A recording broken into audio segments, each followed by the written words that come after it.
good evening. Welcome to tonight's webinar presented by Avant Practice Solutions, Navigating Challenges in Practice Management. On the panel with me this evening is Gary Smith. We're also joined by Colleen Sullivan, and of course they are both the authors of a recently published handbook on the principles of healthcare practice management. So tonight's webinar will be talking a lot about the items that are in the book and some really practical information. So we might kick off with the acknowledgement of country. We might move the slide along. Brilliant. So in the spirit of reconciliation, Avant acknowledges the traditional custodians of country throughout Australia and their connections to land, sea and community. We pay our respect to their elders, past and present, and extend that respect to all Aboriginal and Torres Strait Islander peoples today. So a little bit of housekeeping. If you have any questions, please use the Q&A function. That would be terrific.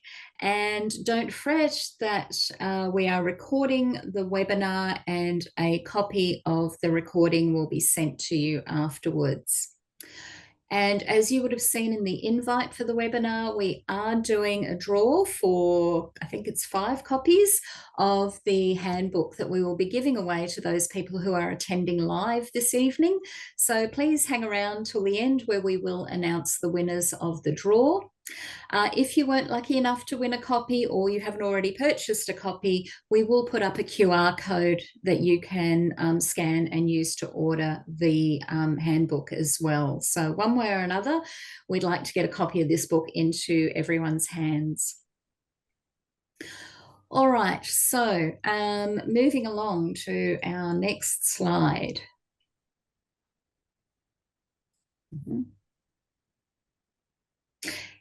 So about the authors, I feel like they really don't need introduction because they are in fact 2 of the most prominent and knowledgeable people when it comes to healthcare practice management in Australia. I feel like this handbook is a continuation of their commitment to that profession and to sharing their knowledge and experience with as many people as possible in this industry. But just to go through, Colleen is OAM, is a certified practice manager, fellow and life member of the AAPM. Colleen has a strong interest in research and has won many awards for her commitment, including being awarded the Medal of the Order of Australia for service to medical administration in 2014. Gary Smith, AM, is considered the guru of practice management in Australia, has extensive career in management of healthcare facilities and provision of healthcare services, predominantly in general practice. He is now, of course, Dr. Gary Smith because in 2021 he was awarded a Doctor of Letters from UNEP for professionalising the profession of practice management. And Gary was awarded a Member of the Order of Australia for his very significant contribution to medical administration and to professional organisations. Thank you both so much for being here with us this evening. So, I guess question for both of you, and Gary, you might like to kick us off. Why have you written this book? What prompted that? And I know it's been quite a massive commitment for both of you, but you obviously saw a need. So what's prompted it?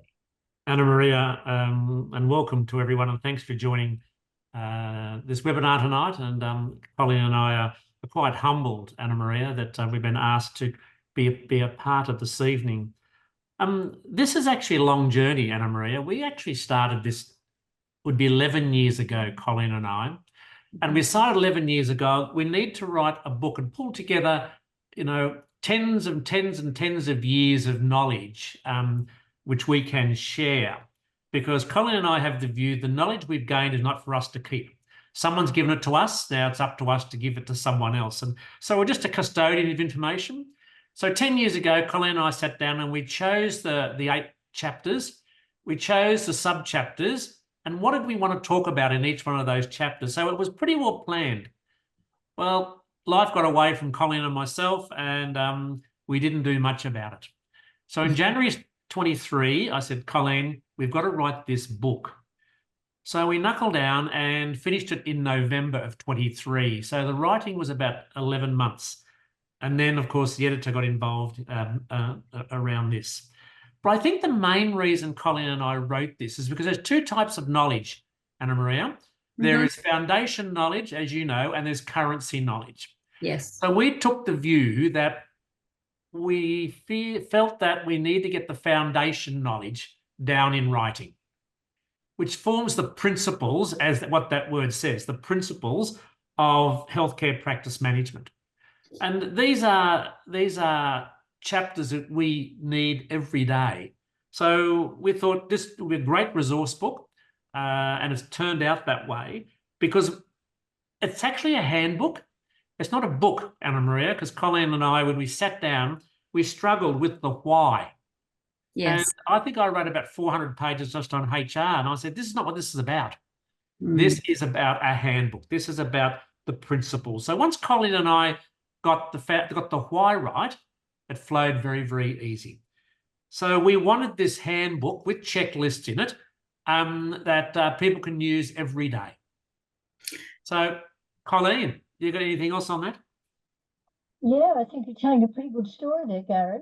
And what the interesting things to me are that in that 10 years, the whole delivery of healthcare in this country changed. And so our chapters changed. And so what we saw is the principles also changed. And I think that, I think we both really got a lot out of that ourselves. But I think too that the thought of the book is that when you say it's a handbook, it's for all areas of the practice. And when we think about there's new doctors starting, new clinical staff starting, admin, the principles apply right across the practice. And I think that you mentioned checklists, and that gives you the opportunity to take this handbook and make it yours for your practice by using the checklists for the things that matter in your practice. Do you agree with that? Colleen, it's just one other thing which Colleen and I thought about is this is actually a handbook for any healthcare practice. Exactly. It could be a specialist, it could be a general practice, it could be an allied health, Anna Maria. So it's the general principles of it. So what sat behind our thinking, and there's 3 dot points on the screen. Firstly, was really to help practice managers keep up to date with changing government policy. No, we are getting bombarded in relation to how change management takes place. We've got to learn about change management. We've got to learn about culture. We've got to learn about leadership. And this book covers off on all those fundamentals of, and as Colleen had indicated, what we set up as chapters 10 years ago changed when we revisited in January of 23 because the environment had changed quite often.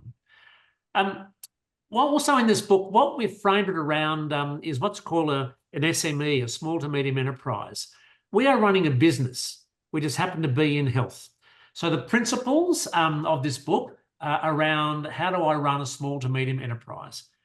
And of course, the last one is the main reason why, one of the main reasons was really how do we attract staff and retain staff in our organisation, because our staff are such a massive investment accordingly. So they were the 3 top reasons why we thought we would write this book. Yeah, and I think, Gary, too, those areas are some of the main challenges that healthcare businesses are facing at the moment too, aren't they? I know there's a lot of discussion about, attracting and retaining staff. And so the book helps support a lot of those challenges. Yes, especially in the HR chapter, where we talk about how do I attract, but more so how do we retain staff? What do we need to do? And we covered off on the life cycle of an employee from induction to all the way around to retention. So there are certain things that we may need to think about when we're talking about retention of staff. It's cheaper to keep the staff we've got, Anna Maria, than it is to go looking for new staff. It absolutely is, isn't it? No, very good. All right. So, Gary, when we talked about, and Colleen, when we talked about planning for tonight, without it sounding a bit too like a lesson, I am going to reference particular chapters as we go through so that people can go back and refer to those areas. Right. As we go. So we're kind of skipping to the end here in chapter 10, where you talk about the foundations of operational excellence. Personally, I'm a big fan of the term operational excellence, but I also know that for some organisations, it can be difficult to define and actually communicate what that means, both internally to your team and to the patients. So what are your thoughts on how do we do that? How do we sort of operationalize operational excellence? I'd like to go back one step before the operational excellence and start to think about what gives us the operational excellence. It's actually about the vision, the mission, the values, the goals, and the objectives. So when we talk about operational excellence, we have to set the framework, the cultural framework of the organisation. So everyone has an understanding our reason for being. Once we know our reason for being, the operational excellence then will flow through because there will be ownership. Now, what are some of the things we need to do? And these are my top 3 tips. Our top 3 tips around the foundations of operational excellence. I think the first one, of course, is we need to commence with an in-depth examination of our operations and systems. And these are based around things like I spoke about the why before, and I think this is important. Why are we doing what we are doing? And I think that just because we're doing it, it doesn't make it right. Because as I've said previously, practices today are influenced by so many external influences that affect the way in which we deliver our service.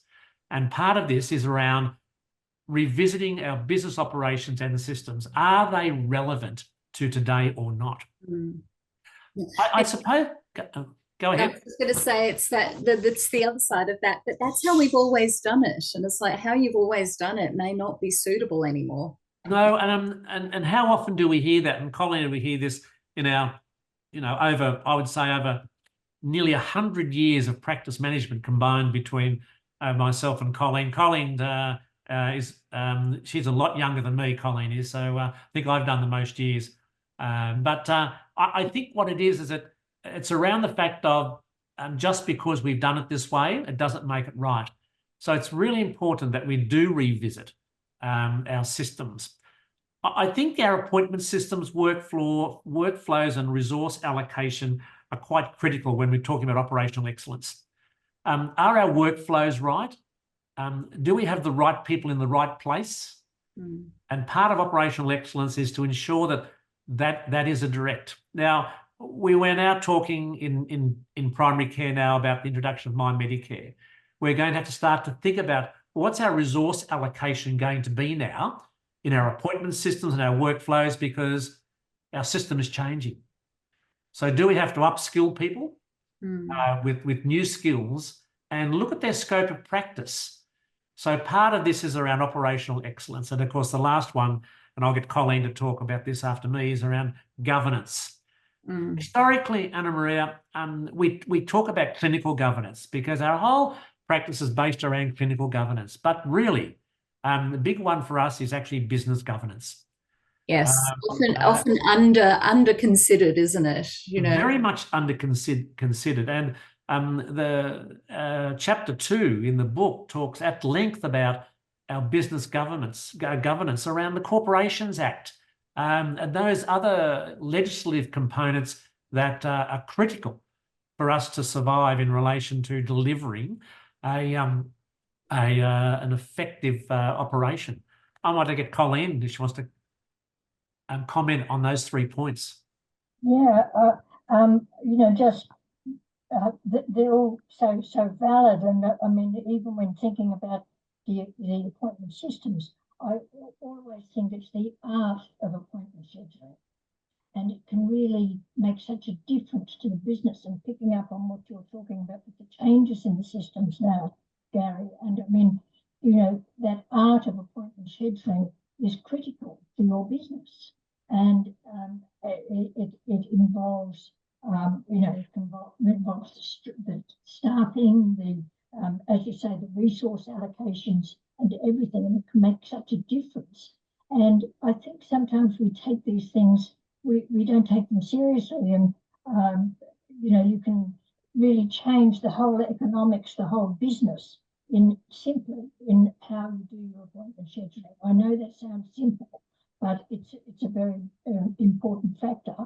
And I think that it is looking at understanding the clinical governance, of course, and the business governance, but knowing that you really do have to have governance in place in your practice so that it's not only compliant, but it is doing the best thing it can for the business. And it's by having these systems in place that will really make a difference to your practice. And I think that's the big thing, the operational excellence, that work on that. Absolutely. And I think that probably leads very nicely. And Gary, I think you alluded to chapter 2, where we talk more about governance. And I always feel like governance is, it's one of those things that's very important, but I wonder sometimes if some people find it a little bit vague as to what does that actually mean. And I think it's brilliant that in the book you have talked about the 6 pillars of good governance, because I can really kind of latch onto those and say, okay, that makes sense. If those 6 things are in place, then we're going to have good governance. So what are those 6 pillars?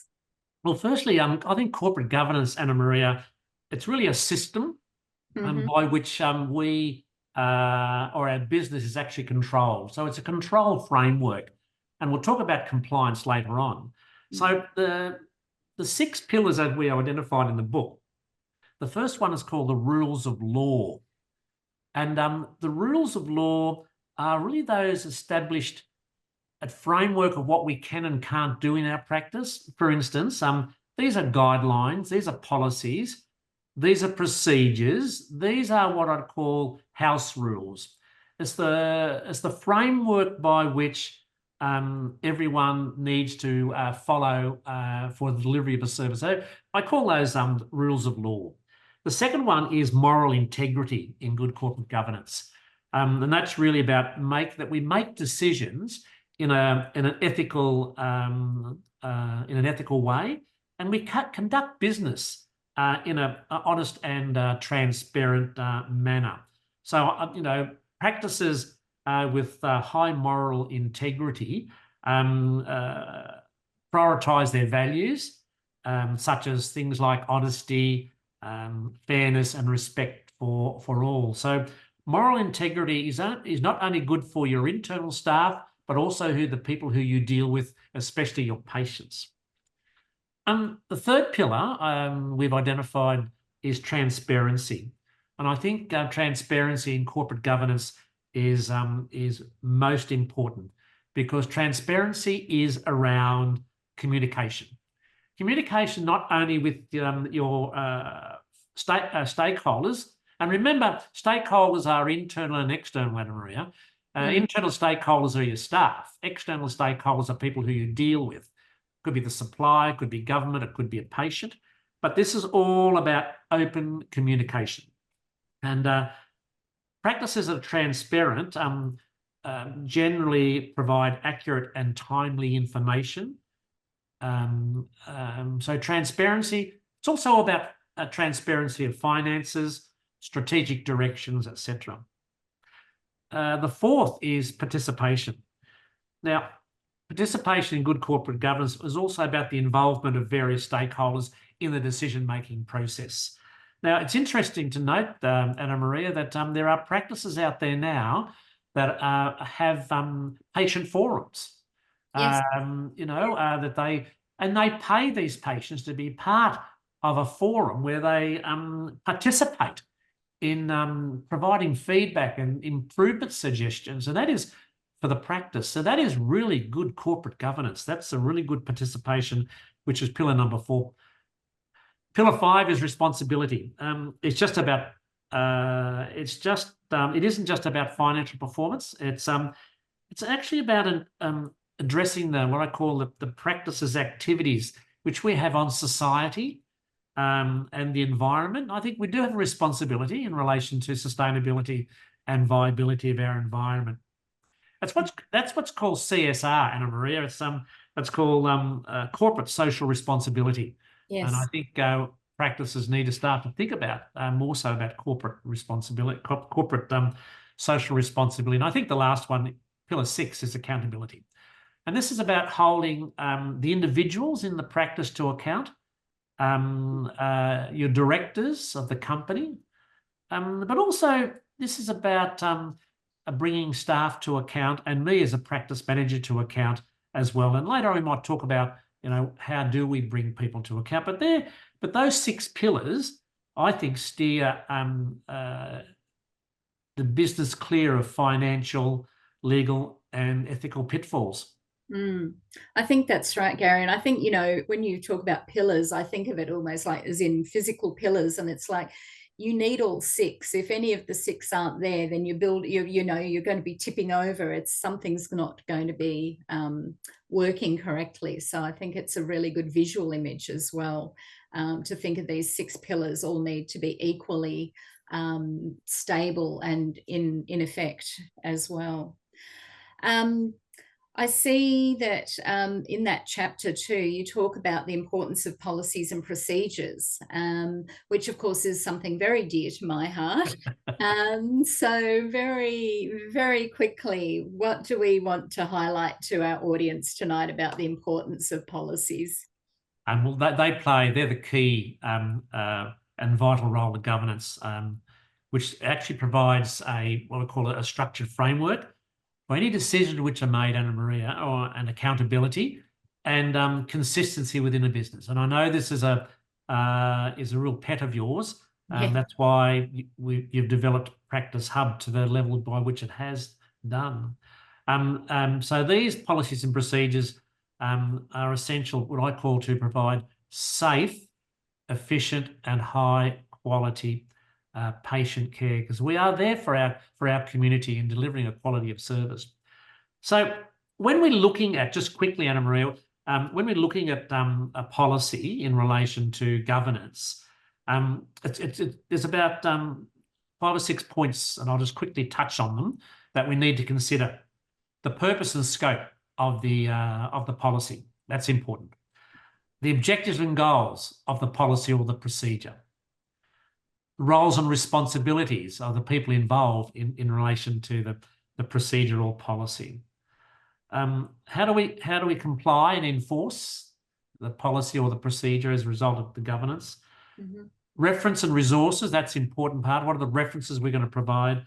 And of course, the last one is, of course, revision and review. There's no use putting a policy into place if we do not review it on a regular basis. Exactly, because as we know, change is constant, and we need the policies and procedures need to keep up with those changes as well. Very good. All right. So again, another area close to my heart, still on chapter 2, is all about systems. And I do love this quote in the book from W. Edwards Deming, which is 94% of problems in business are systems driven and only 6% are people driven. Yes. And I think that is really, really worth remembering, isn't it? Good systems will solve many problems. And I think that's really important. So what do you see are some of the benefits of having good systems in place? Well, firstly, I want to talk about some myths, about systems. We hear, and we've touched on this a little bit earlier, is that all systems they've always worked that way, so why do we need to change? We've spoken about that previously. Some people think that all systems are standalone, which they're not. Every system in your practice is linked to something else. And if one of the cogs are broken in the wheel, you're going to find that the balance of the systems will struggle as well. I want you to sit back and do a systems analysis of what is linked to what.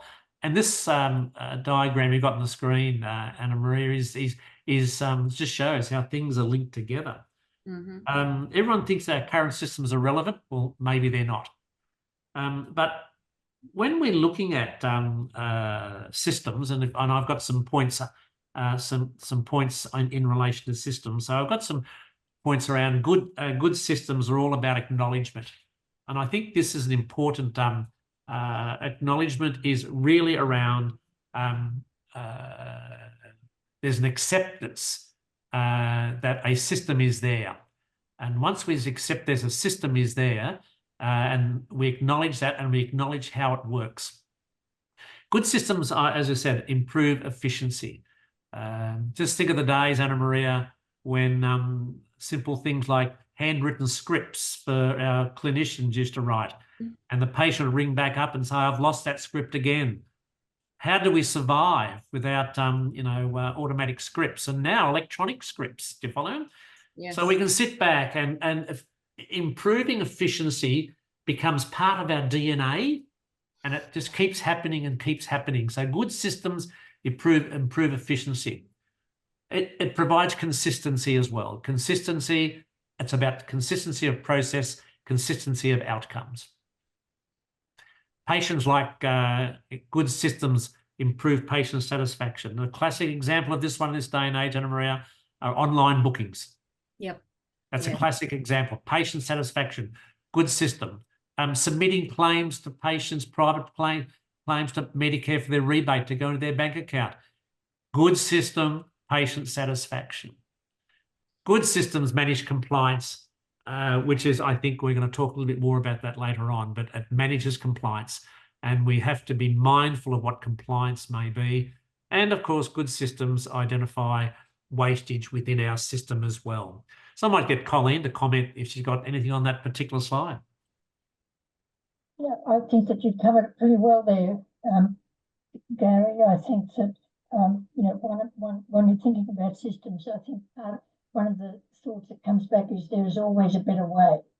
We just don't lock ourselves in to the way we've always done things, and that is changing all the time, as you say, with the online bookings, and that is across the delivery of healthcare. Everything is changing, and we've got to change our systems to meet with those changes. Yep. Anna Maria, there's actually a section in the book about designing a system. Yes. And this is really important. How do I design a system? But there's some principles around designing a system, Anna Maria. And every system has a purpose within a larger system, which we spoke about before. And this is what I call the interdependence. All the system parts must be present for the system to carry out its purpose optimally. A system's part must be arranged in a specific way for the system to carry out its purpose. Systems change to response to feedback, and that's so important. And systems maintain their stability by adjusting as a result of the feedback accordingly. So when we're designing systems or policies and procedures, there's some key principles that sit behind that as well. Absolutely, Gary. I think the other thing too is that we know that if you have good systems in place, you're going to reduce the kind of, I guess, unintended variations in the way things are done. But also, again, if you have good systems in place, it's so much easier to integrate new services, new ways of doing things if you already have a structure to work with. So I think, I'm so conscious that practices today are always changing. There's always sort of new things that they need to address. My Medicare is a really good example. But if you've got a good system in place, it makes it so much easier to integrate these new things. And Maria, I just want to touch on one component of good systems, and this is the importance of good systems. This resonates with your organisation as a medical defence organisation, the MDO, who you insure doctors on. It's around recalls. Yes. A good system minimises the risk associated with possible claims as a result of missed recalls of a patient. Now, when we're talking about good systems, we have to ensure that there is some commonality around the process of recalls. You can't have 10 doctors in a practice doing recalls 10 different ways, because that becomes a bad system. And we lose accountability, we lose consistency, we lose patient satisfaction, we lose compliance. All those things turn into a bad system. So recalls is this one example I use around what's a good system and what could happen as a result of a bad system. And it may end up with with your medical defence organisation. Exactly. And that's one really good example of, if it doesn't go well, it can go very badly. Yes. So yes, that's a really good example. No, really good. As I say, things like that, systems, policies, procedures, very close to my heart. Because I think also these systems, they are work initially maybe to set up, but I do think that they save time in the long run. And we're all dealing with limited resources in terms of human resources, other resources. So the time put into this, as you've got there on the slide, it does in the long run improve efficiency as well. So I think that's really valuable. All right. So should we move along to chapter 7, which is all about risk and compliance? But let's start with risk. And you've got a quote in the book, and Gary and I always laugh because he and I love talking about risk. We could do a whole hour on risk, couldn't we? That's exactly right, Anna Maria. Anyway, you've got a quote in the book which I really like, which is, the concept of risk is concerned with the uncertainty of outcomes. And so it occurs to me that, you know, if we can reduce risk, we are reducing uncertainty of those outcomes. But in the book, you highlight the need for a whole of business approach and the importance of practice culture. So how do you create that approach, and how do you embed that culture in the practice? What are your top tips on that one? Firstly, Anna Maria, this is for all the Starship Enterprise people who are on tonight. And Colin and I actually start off in chapter 7, risk, which says, and this is from James T. Kirk from the Starship Enterprise, and he said, risk is our business. Nothing great can be accomplished if you are not willing to take some risk. I like to say, if failure is an option, then innovation isn't any opportunity. However, risk must be managed carefully. And I think the comment I want to make also is around risk is inherent in everything which we do. We will never eliminate risk. All we can attempt to do is minimize it. And risk is actually everyone's business, Anna Maria. It's just not me as a practice manager. It's the cleaner. It's the receptionist. It's my IT people. They all contribute to the risk framework or the risk matrix of my practice. So think about the concept of risk is everyone's business. I think one of the most important things, as what you just said, we need to understand the concept of risk the concept of risk management in the first place. So I think it's about the chance of an incident occurring that will have an impact on our practice as business objectives. Remember, so when there is an impact, what are the impacts? They could be financial impacts, but one of the big ones, Anna Maria, especially in our space, is reputational risk and the damage caused by reputational risk. So when we're talking about around risk, the concept of risk, we actually have to create a culture of risk awareness and management within our system. And we do this commencing right from our vision, our mission, our goals and objectives. Create an environment whereby people are willing to put their hand up. And that's what I call a just culture. We've got to restructure our culture that's okay to say, oh, something's not right. I saw something the other day today on a medical record. I actually gave the wrong injection to the wrong person. Oh, that mat at the front door is twisted. We need to get that fixed. So everyone we create an environment to say, this is where the risks are. What does it mean to us all? One of the areas by which, of course, accreditation, which is your part of your DNA, Anna Maria, accreditation and policies, it talks about a risk management framework in accreditation, which is C 3.5, whatever it may be. I don't know my numbers well, although I'm a surveyor. Where it says the practice identifies risks and puts into place strategies to minimise it and a monitoring process.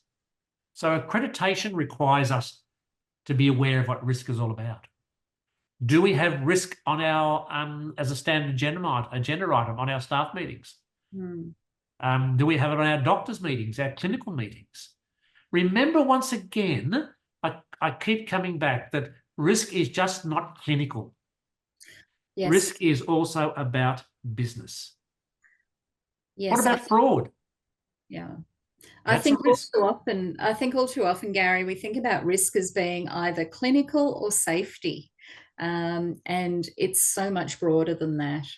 It is. And I suppose that, in the book, I think it's on page 193, I think it was, we've actually given what's called an umbrella of risk. And it's just like an umbrella, and it identifies all the areas of risk that you may be challenged with in your practice. And once again, the checklist at the end of that chapter goes through that. So think about creating a culture of risk awareness and management. Create a just culture where people put their hand up and say, this is what's happened, and identify the risk and how can we work with that. Because one of the things may be, Anna Maria, when we create a just culture and someone says, oh, this is what's happened, maybe it's not that individual person's fault. Maybe it's me as a manager where I haven't set the policy, the procedure or the framework correctly. So let's have this discussion around how can we improve this process. Exactly. And I think probably, Gary, it goes back to that previous quote about the 94% of issues relate to the system. So the problem may not be the person, it may actually be the system has not been, is not suitable, or is not as required for that process. So, and there's a reason why there's a cross or a tick put there by someone, because down the line, that cross or that tick means something in relation to managing of a risk process. Colleen, you got a comment around this? Because I know the three of us really, especially Colleen as well, risk is her is her baby on this as well. Colleen? Well, I think that you've covered it well, and I think that in the book there are lots of not only examples but things that you can use to help manage risk in your practice. But I just think that realization that risk is just everywhere in everything we do every day. And you've made that point, Gary, about the culture and having a good risk management plan.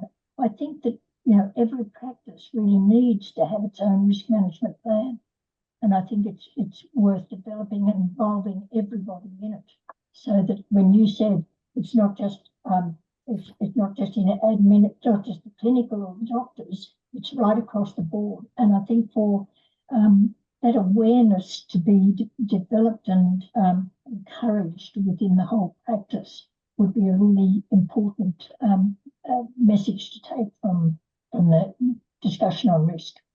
And I think one thing you've done really well in the book, in section 7.4 there on managing risk, is there's lots of really practical tips and ways in which to do these things. So it breaks it down into really simple processes and makes it easy to kind of go, okay, I need to think about the whole of business. I need to include the stakeholders and all of these things that you need to incorporate as part of that risk management process as well. And that's picking up on that risk management process, those 7 steps. which is there, and it's really important to follow, you know, establishing the context, identifying the risk, analysing it, evaluating it, and treating it. You know, communications, all of those steps are really important in managing risk in the practice. So, well worthwhile following. Yep. Yeah, absolutely. And I guess hand in hand with risk comes compliance. And, you know, you've talked earlier on this evening about, you know, rules of law and legislative requirements and things like that. So again, in chapter 7 there, you talk about the importance of compliance, but also saying that it needs to be integrated to cover things like financial risk, quality, environmental health and safety, and so on. Gary, every time I know a lot of people hear compliance and there's just kind of this sense of a weight landing on your shoulders, that it feels like it's a burden. So let's flip that round and talk about what are the benefits of compliance. So often we feel we're doing it for an external party, but what's the benefit internally for the business? Oh, look, it gives you a sense of accountability, and you feel as if you are accountable yourself. Now, what happens in relation to accountability? Compliance programs, whatever they may be, they could be checklists, they could be audits, they could be a whole range of tools. But compliance programs that we have set up, I think, have a significant impact on patient satisfaction. Patient satisfaction, their value, and ultimately on the success of the practice. So when I talk about compliance, to me, it's around delivering of a high quality service to my patient, to our patient. So I think that is critical. And I think that's a real benefit that we are there for our community, and the compliance programs allow us to do that. But there's other things, as it says, it allows a practice to meet its legal and ethical requirements. Now, ethical requirements, once again, is an upside on this. If we run an ethical practice around compliance processes, that can only benefit the practice internally and also the patient. A culture of accountability, compliance does. And I suppose when we look at accountability, it's accountability not only to the practice itself, but also to ourselves.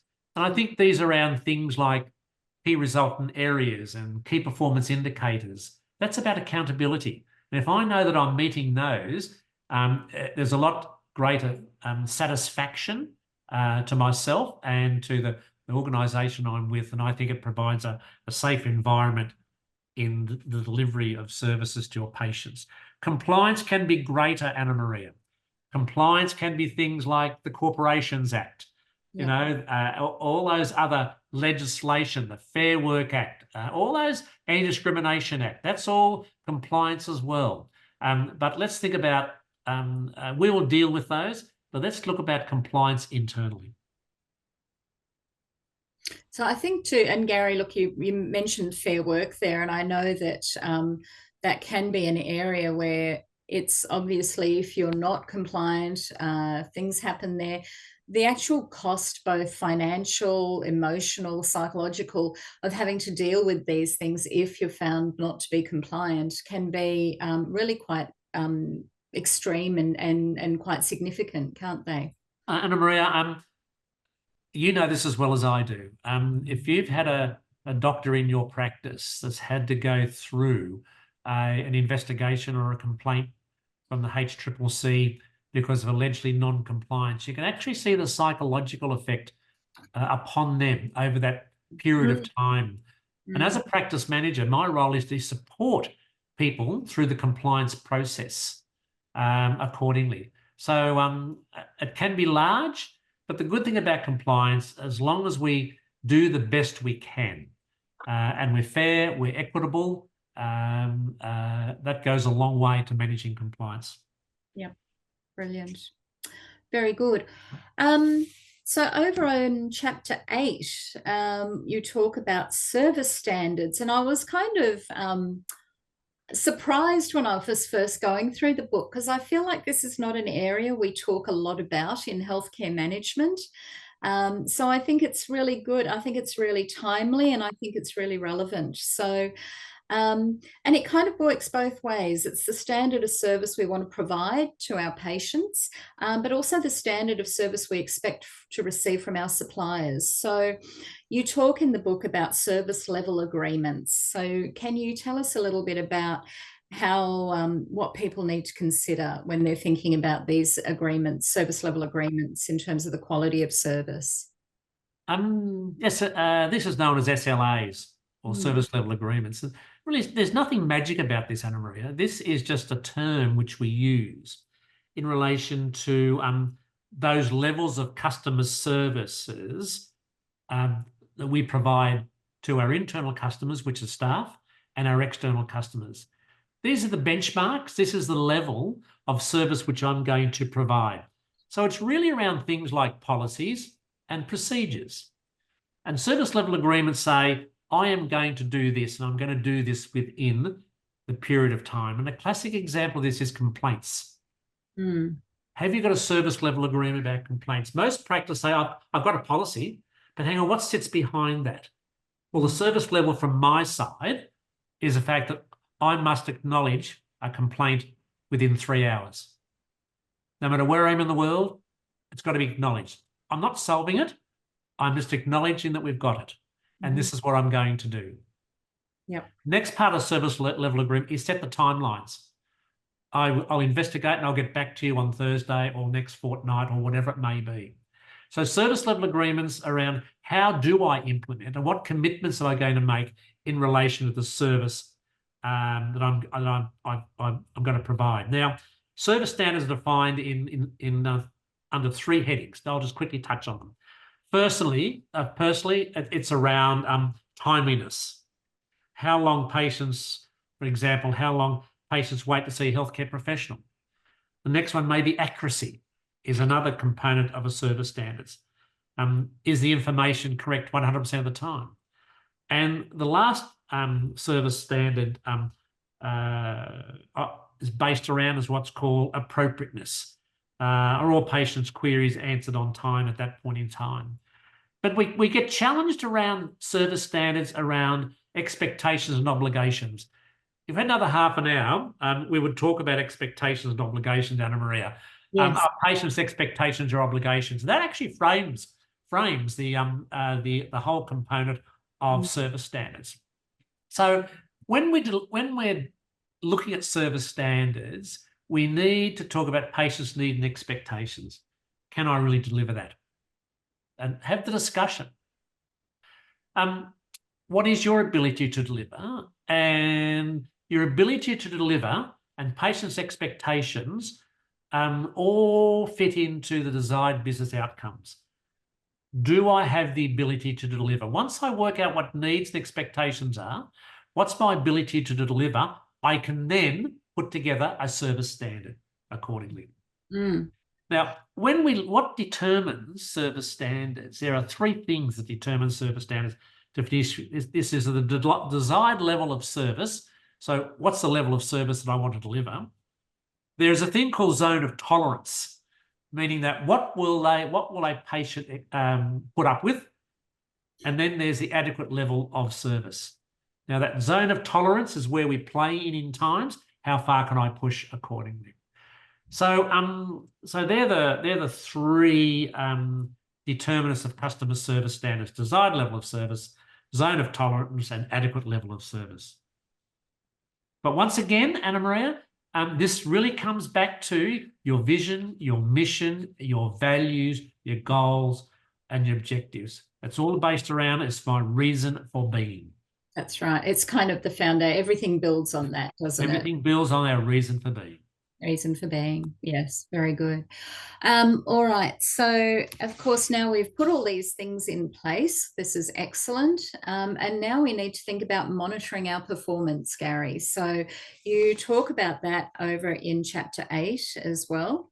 And I think, one of the quotes you've got there is that customer service is the responsibility of everyone in the practice. So we need to have, and that's similar to risk management, which you exactly said. Right. Basically, it's everyone's responsibility.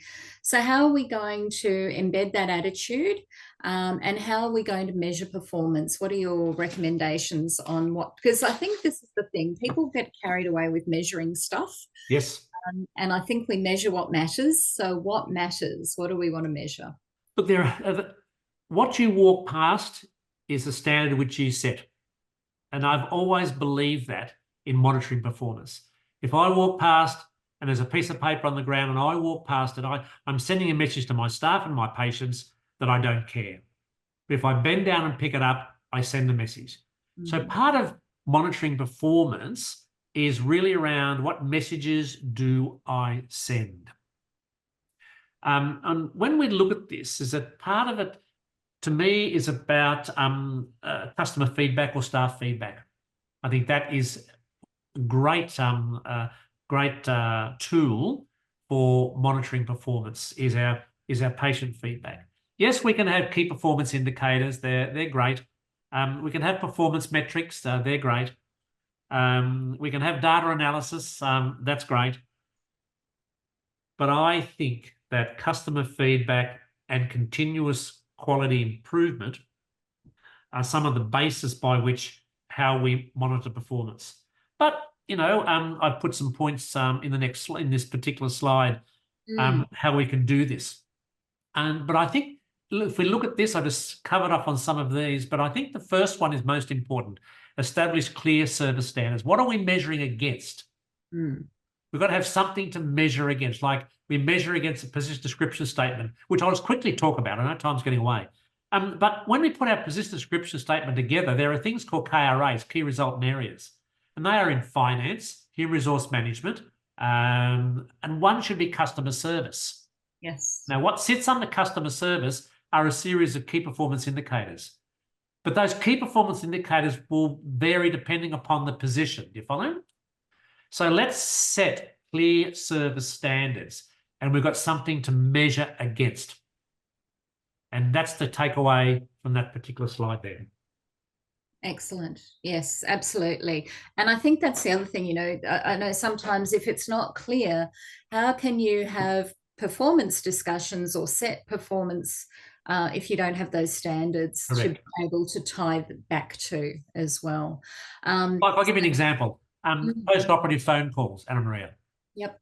Have we got a clear service standard about post-operative phone calls? If you don't have, well, you need to.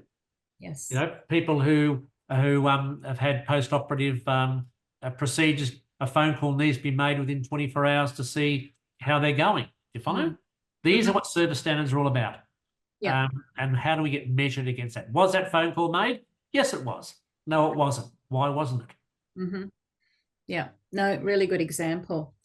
All right, so we've skipped through quite a few sections of the book. So there's some other chapters around leadership, financial management, information management, and practice development, which we didn't touch on tonight, but I highly recommend. So Gary, Colleen, I know we haven't heard a lot from you, but it's been very valuable. So I believe we are going to have a look at who are our lucky winners. In the meantime, smartphones at the ready. The QR code on the screen will take you to a link where you can order a copy of the book. I think somebody just put in the chat on the Q&A just before, what is the title? There it is. That's the cover as well. Principles of Healthcare Practice Management, Your Handbook. I have to say, if I was using this book, I think, Gary, what I would do is in each chapter, I would go through the checklist, because things that I can tick off, if I'm ticking off the majority, then that's probably not a priority. But the ones where I'm not able to confidently tick things off, that would be my starting point. Correct. So I feel like it is just such a practical resource, in terms of in terms of helping people run their practice in really practical ways. It doesn't feel textbooky. It's extremely practical. And as Colleen and I say, practice managers love checklists. They do, absolutely. All right. So we might skip over to the next slide. I'm just conscious of time. I will announce our winners shortly, I believe. We have our little elves working in the background. Just while we're waiting, if you're going to the AAPM National Conference next month, don't forget you can book a one-on-one consultation with our specialists in either Practice Hub, practice management, people from the Avant law team for commercial and corporate law, and of course, our medical indemnity team. And if you visit the Avant stand, you can come and get your personalized luggage tag. And who doesn't love a lovely luggage tag to separate your luggage from everyone else's on the carousel when you're at the airport? There we go. I think I've covered most of that. All right, I have some winners to announce quickly. We have Percival. I'm hoping I'm going to say all these correctly. Yan Yan, Jenny, so I'll start with for all names. Percival Arizola, Yan Yan Howe, Jenny Alshan, Thomas Chalk, and Danielle Batt. Congratulations to the 5 of you. You will be shortly receiving your copies of the handbook. So thank you for joining us tonight. So just in conclusion, can I thank you all for attending? Thank you so much to Gary and Colleen. I am truly privileged and honoured that you have spent your evening with us tonight sharing your knowledge. We hope you as the attendees found this session valuable. Don't forget that we will be sending you a link to the recording. You will shortly receive a post-webinar survey. Pop-up will appear. We'd really appreciate you completing this. It really helps us in our planning for future topics. So on that note, I'd like to thank you all for attending and wish you a very good evening. Thank you very much. Thanks, guys.